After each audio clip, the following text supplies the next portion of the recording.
Welcome to Alang Shipyard. ഗുജറാത്തിലെ അലങ്ക് എന്ന് പറയുന്ന സ്ഥലത്ത് ഞങ്ങൾ എത്തിച്ചേർന്നിരിക്കുകയാണ്. ഞങ്ങളുടെ സെക്യൂരിറ്റി ചെക്കിംഗ് എല്ലാം കഴിഞ്ഞതിന് ശേഷം വീണ്ടും ഞങ്ങളുടെ വാഹനത്തിൽ ഞങ്ങൾ മുന്നോട്ട് നീങ്ങുകയാണ്. ഏകദേശം 8-10 കിലോമീറ്റർ ദൈർഘ്യത്തിൽ യാത്ര ചെയ്യുമ്പോൾ മാത്രമാണ് ഞങ്ങൾക്ക് ഉദ്ദേശിക്കുന്ന സ്ഥലത്ത് എത്തിച്ചേരുവാൻ സാധിക്കുകയുള്ളൂ. അത് കപ്പലുകളുടെ ശവപ്പറമ്പ് എന്ന് പറയുന്ന സ്ഥലമാണ്.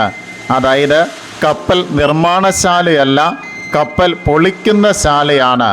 കൂറ്റൻ വലിയ ആഡംബര കപ്പലുകളൊക്കെ പൊളിച്ച് നീക്കി പല പീസ് ആക്കി വിവിധ സ്ഥലങ്ങളിലേക്ക് കൊടുത്തുവിടുകയും അതുപോലെ തന്നെ ആവശ്യാനുസരണം ഇവിടെ വിൽപ്പനയ്ക്ക് വിൽക്കുകയും ചെയ്യുന്ന രംഗങ്ങൾ, അതിന് പറ്റിയ രീതിയിലുള്ള ഷോപ്പുകളൊക്കെ ഞങ്ങൾക്ക് ഈ യാത്രയ്ക്കുടനീളം കാണുവാൻ സാധിക്കും. ഈ ഒരു സ്ഥലത്തേക്ക് എത്തിച്ചേരുന്ന ഈ റോഡിൻ്റെ ഇരുവശങ്ങളിലും ഇതുപോലെയുള്ള വിവിധങ്ങളായ ഷോപ്പുകളാണ് കാണുവാൻ സാധിക്കുന്നത്. കോടിക്കണക്കിന് രൂപ മുടക്കിയാണ് പഴയ കപ്പലുകൾ, അതായത് കാലാവധി കഴിഞ്ഞ കപ്പലുകൾ, ആഡംബര കപ്പലുകൾ അവർ വിലയ്ക്ക് എടുക്കുന്നത്. അങ്ങനെ കൊണ്ടുവരുന്ന കപ്പൽ അതേപടി അവർക്ക് ലഭ്യമാകുന്നുണ്ട്.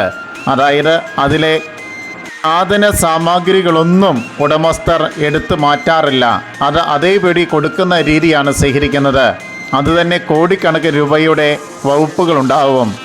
അങ്ങനെയുള്ള ഈ ഒരു സാധന സാമഗ്രികളൊക്കെ വിൽപ്പനയ്ക്ക് വയ്ക്കുകയും യഥാവിധി അത് ഇതുപോലെയുള്ള ചെറുകിട വ്യവസായ ശാലകളിലേക്ക് എത്തിച്ചേരുകയും ചെയ്യുകയാണ്.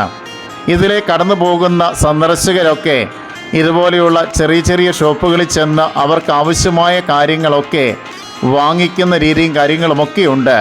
അതിനും നമ്പർ സിസ്റ്റം തന്നെയാണ്. ഓരോ ഏരിയയ്ക്കും ഓരോ സെക്ഷൻ തിരിച്ച് കൃത്യമായിട്ട് നൽകിയിരിക്കുന്ന ഭാഗങ്ങളാണ് ഈ ഒരു റോഡിൻ്റെ ഇരുവശങ്ങളിൽ കാണുവാൻ സാധിക്കുന്നത്. ചുറ്റൻ ആഡംബര കപ്പലുകളായതുകൊണ്ട് ഒരു ഭവനത്തിലേക്ക് വേണ്ട എല്ലാ സാമഗ്രികളും നമുക്ക് ഈ ഒരു ആഡംബര കപ്പലുള്ളിൽ കാണുവാൻ സാധിക്കും. അതേ വസ്തുക്കൾ പുതിയതും പഴയതുമൊക്കെ ആയിട്ടുള്ള സാധനങ്ങളൊക്കെ ഇവിടെ വിൽപ്പനയ്ക്ക് വെച്ചിരിക്കുകയാണ്. യഥേഷ്ടം നമുക്ക് വില കൊടുത്ത് അത് വാങ്ങിക്കുവാൻ സാധിക്കും. നിസ്സാര വില മാത്രമേ ഇതിനുള്ളൂ. അതുകൊണ്ട് തന്നെ ധാരാളം ആളുകൾ ഇത് മനസ്സിലാക്കിക്കൊണ്ട് വിവിധ സ്ഥലങ്ങളിലേക്ക് കൊണ്ടുപോകുന്നതിന് വേണ്ടി ഈ ഒരു സ്ഥലത്തേക്ക് എത്തിച്ചേർന്ന് വില പേശി അവർ ഈ ഒരു സ്ഥലത്തുനിന്ന് സാധനങ്ങൾ വാങ്ങുകയും കൊണ്ടുപോവുകയും ചെയ്യുന്ന രീതി സ്വീകരിച്ചു വരികയാണ്. ഈ ഒരു യാത്ര തന്നെ ഏറെ ആസ്വാദ്യകരമായ കാര്യം തന്നെയാണ്. ഇമമെട്ടാതെ നോക്കി നിന്നു പോകും. കാരണം ഓരോ സെക്ഷൻ തിരിച്ച് ഒരു കപ്പൽ പൊളിക്കുമ്പോൾ അവിടെ നിന്ന് ലഭ്യമാകുന്ന ഓരോ സെക്ഷനും തിരിച്ചാണ് ഇവിടെ ഷോപ്പുകൾ നിലകൊള്ളുന്നത്. ഓരോരുത്തർക്കും ഏത് സെക്ഷനിലുള്ള സാധന സാമഗ്രികളാണ് ആവശ്യമായിട്ടുള്ളത് എന്ന് മനസ്സിലാക്കി ആ ഷോപ്പിൽ മാത്രം നമ്മൾ പ്രവേശിച്ച് വില പേശി ഈ ഒരു സാധന സാമഗ്രികൾ വാങ്ങിച്ചാൽ മാത്രം മതിയാവും. ദേശ നിർമ്മിതമായ സോഫകൾ, കസേരകൾ, ഗ്ലാസുകൾ, കപ്പുകൾ, അങ്ങനെ ഒരു ഭവനത്തിലേക്ക് വേണ്ട വിവിധങ്ങളായ സാധനങ്ങൾ സാമഗ്രികളൊക്കെ നമുക്ക് ഈ ഒരു ഭാഗത്ത് കിട്ടും. അതൊക്കെ പുതിയ സാധനങ്ങളൊക്കെ ഉണ്ടാവും. പാക്കറ്റ് പോലും പൊട്ടിക്കാത്ത സാധനങ്ങളുണ്ടാവും. ചെറിയ തുക മുടക്കി നമുക്കത് സ്വന്തമാക്കുവാൻ സാധിക്കും. ഇത് തന്നെയാണ് ഈ അലങ്കിലേക്ക് പോകുന്ന ഭാഗത്തുള്ള ഇരു വീതികളിലും നമുക്ക് കാണുവാൻ സാധിക്കുന്നത്.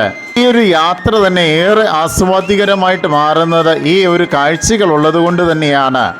ഇത് കാണുന്ന മലയാളികൾക്ക് ഏതെങ്കിലും രീതിയിലൊരു പ്രചോദനം ഉൾക്കൊണ്ടുകൊണ്ട് കേരളത്തിലേക്ക് ഈ ഒരു സാധന സാമഗ്രികളൊക്കെ വലിയ രീതിയിൽ എത്തിക്കുവാൻ സാധിച്ചു കഴിഞ്ഞാൽ നല്ല ലാഭത്തിൽ വിൽക്കുവാൻ സാധിക്കുമെന്നുള്ള കാര്യത്തിൽ യാതൊരു സംശയമില്ല.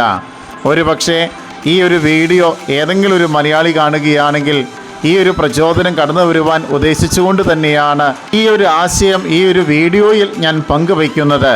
ഏകദേശം 8-10 കിലോമീറ്റർ ദൈർഘ്യത്തിലാണ് ഈ ഒരു ഭൂപ്രദേശം മുഴുവനും നിറഞ്ഞു നിൽക്കുന്നത്. കപ്പൽ പൊളിക്കശാല എന്നുള്ള പേരിൽ ഇത് അറിയപ്പെടുകയാണ്. അലങ്ക് എന്നുള്ള പേരിലാണ് ഇത് അറിയപ്പെടുന്നത്. ഗുജറാത്തിൻ്റെ മർമ്മപ്രധാനമായ ഒരു സ്ഥലം, അതിർത്തി പ്രദേശം, കോടിക്കണക്കിന് രൂപകളുടെ വ്യവസായം നടക്കുന്ന സ്ഥലം. അതുകൊണ്ട് തന്നെ ധാരാളം ആളുകളാണ് ഈ ഒരു ഭാഗത്ത് ജോലിക്കായിട്ട് എത്തിച്ചേരുന്നത്. വിവിധ മേഖലകളിൽ ജോലി ചെയ്യുന്ന ധാരാളം ആളുകൾ ഈ ഒരു ഭാഗത്ത് തന്നെ ഉണ്ട് എന്നുള്ളതാണ് ഇതിൻ്റെ പ്രത്യേകത. 30ഓളം കപ്പലുകളാണ് ഒരേ സമയത്ത് ഈ ഒരു ഭാഗത്ത് പൊളിക്കുന്നത്.